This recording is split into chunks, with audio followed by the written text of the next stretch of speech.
Hi guys! Today we're going to be talking about how to leverage your home equity. So a lot of homeowners now have a lot of equity in their homes. If you don't know already, equity is the difference between your current home value and your mortgage balance.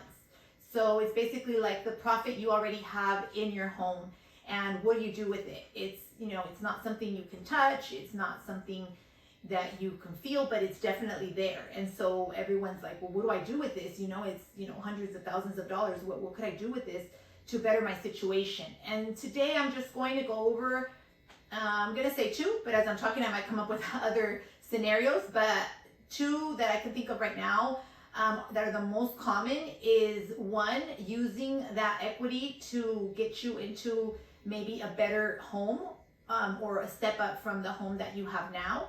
So when you purchased your home, you might not have had that much for the down payment, or maybe your finances weren't as good as they are now, and you're ready to make that step up into a higher priced home. You can use that equity. When you sell your home, you'll get that equity. So you will have that dollar amount that you can use towards your down payment on your next home. And your payment might stay the same as your previous home, or it might be higher, or if you're downsizing, it might be lower, or some people are even purchasing condos and not having a mortgage at all. So that's the most common way that people use their equity, is selling and buying something either more or less. The second way that people use their equity is by refinancing their home. So they don't want to sell, they don't want to move up, they're completely happy where they're at, and they refinance their home to take some of that equity out. You can use some of that equity for whatever you want. You don't have to have a reason for it, but a lot of people use it to pay off debt, to purchase another home, like an investment property, or to do home improvements. And so those are the two most common reasons that people usually tap into their equity. There are some, you don't have to tap into your equity. It might, people get scared, like, oh, well, I'm not using it, and what if it goes away, or like houses go down and I missed out on that. It's a cycle, and so just how homes can go up, they can go down, they can stay around the same. But if you don't want anything to change, as far as like you don't want to move and you don't want your payment to change, then those are some reasons why you wouldn't want to tap into your equity, because then there's people that just don't like change. And so, but if you're more ambitious and you want to make something out of that equity, then that's one of the reasons why you should either consider one of the two, selling or refinancing.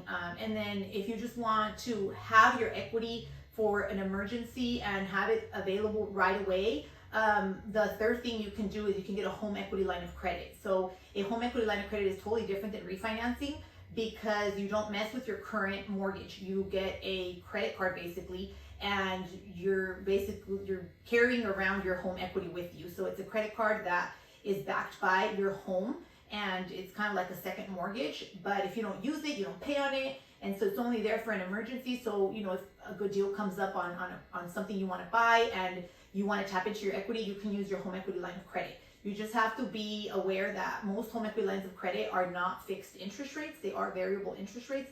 So if it's something long-term that's going to take you a long time to pay back, I suggest you get a long-term home equity line of credit, or a second mortgage, or just refinance and just have it all together with your main mortgage. But if it's something that you're going to be able to pay back right away, then that's when I would suggest doing the home equity line of credit. If you are interested in a more detailed scenario or numbers of how much equity do you have in your home you don't know, just message me, call me, or any of my agents, and we would gladly go over your options with you. We all are not just realtors, but investors, and we do have lending history experience, so we can help you with a lot more than just showing you homes. Anyways, have a good day, guys. Thanks so much. I hope this was useful.